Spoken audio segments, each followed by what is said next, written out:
नर्मदा पायी परिक्रमा, दोन अश्रद्धांचा एक सश्रद्ध प्रवास।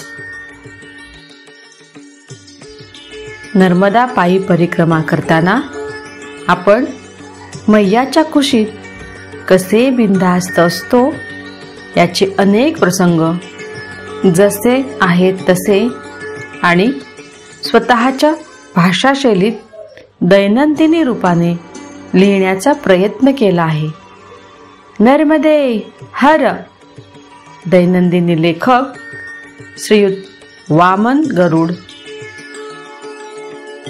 वाचक स्वर सौ रत्नावली घोगरदरे।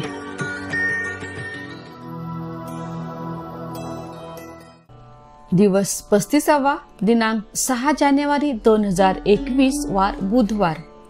मैसली ते सरळ डांबरी रस्त्याने भरूच असा एकूण 32 किलोमीटरचा प्रवास।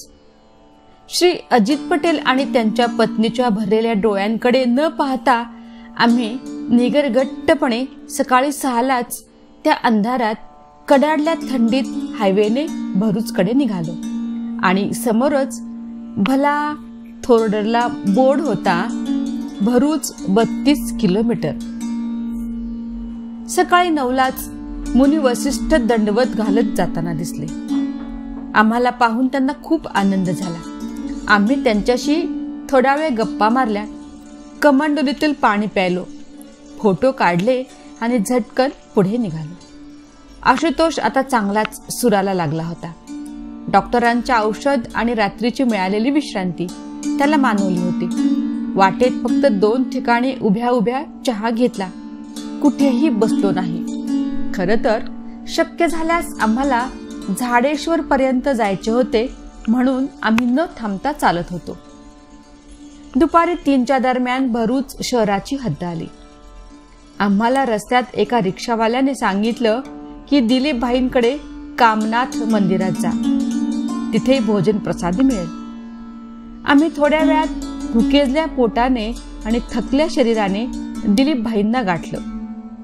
भरूच शहरात भर चौकात त्यांची चहाची व इतर खाद्यपदार्थांची टपरी आहे व तिथेच त्यांनी हिरवा कपडा बांधून आडोसा निर्माण करून परिक्रमावासीच्या भोजन प्रसादीची छान व्यवस्था केली आहे। गेल्या गेल्या आम्हाला भात आमटी भाजी मिळाली। सकाळपासून आम्ही काहीही खाल्ले नसल्याने जेवायला खूप मजा आली। नंतर त्यांनी आम्हाला जवळच असलेल्या कामनाथ मंदिरात पाठवले। कामनाथ मंदिरात जाताना ती वाटेतील घाण पाहून पोट ढवळायला लागले। सर्व रस्ता गुळगुळीत छान कॉन्क्रीटचा, पण रस्ता भर गटारचे पाणी वाहताना दिसत होते। त्यातच अनेक ठिकाणी खरकटे पडलेले व जागोजागी मानवी विष्ठांचे ढीग, त्यातून गेलेल्या मोटरसायकली। केव्हा एकदा मंदिरात पोहोचतो असे झाले होते। मंदिर एकदम प्रसन्न। आम्हाला तळघरात आसन लावायला सांगितले।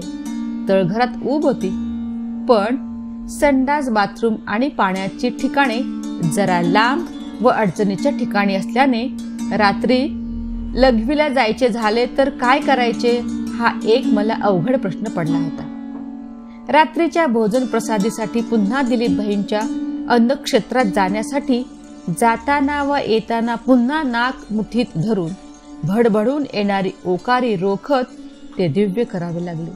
पण जागेचा गुण म्हणा किंवा काही म्हणा, पण रात्री खूप छान शांत झोप लागली। इतकी आसपास घाण असतानाही एकही डास चावला नाही की काहीही नाही। कमाल आहे। धन्यवाद।